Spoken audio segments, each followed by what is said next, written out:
একটি অনুষ্ঠানে প্রধানমন্ত্রী তৃণমূলের দুর্নীতি নিয়ে সরব হয়েছে, কি বলবেন?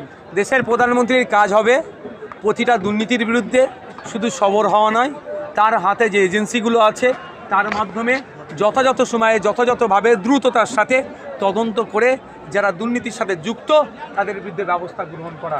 আমরা দেখছি তো এই দুর্নীতি পশ্চিমবাংলায় যেটা হচ্ছে, মাথাকে এখনও খুঁজে পাচ্ছি না, কিন্তু ইডি সিবিআইয়ের হাতে দায়িত্ব দিয়ে আছে। ইডি সিবিআই কেন এখন টি-20-র সময়ে 50-50 নয় টেস্ট খেলছে, কেন প্রশ্ন থেকে যাচ্ছে। আজকে নির্বাচন আছে বলে প্রধানমন্ত্রী তিনি এই দুর্নীতি নিয়ে তিনি সমালোচনা করছেন না, তো এই প্রশ্ন থেকে যাচ্ছে।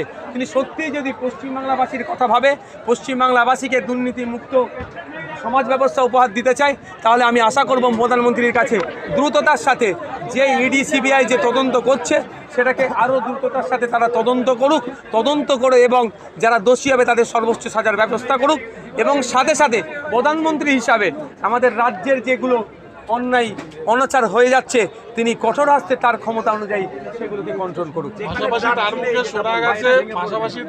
শোনা গেছে পাটনায় দুর্নীতিগ্রস্তরাই একজোট হয়েছে। দেখুন, ব্যাপারটা হচ্ছে তিনি শাসকে আছেন, বিরোধীদেরকে তিনি তিনার চশমাতে দুর্নীতিগ্রস্ত হচ্ছে।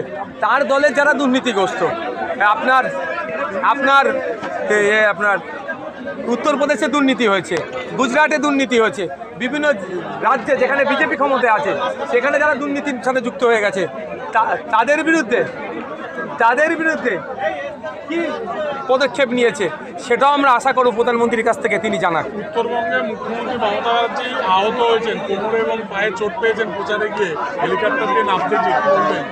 আমি মুখ্যমন্ত্রীর রাজনৈতিকভাবে চরম বিরোধী, কিন্তু আমার রাজ্যের মুখ্যমন্ত্রী আমি দ্রুত আরোগ্য কামনা করি। তিনি এই ভোট প্রচারের মধ্যেই তিনি সুস্থ হয়ে ফিরে আসুক, আমরা তাকে হারাবো, তিনি সুস্থভাবে যাতে দেখতে পারেন সেটা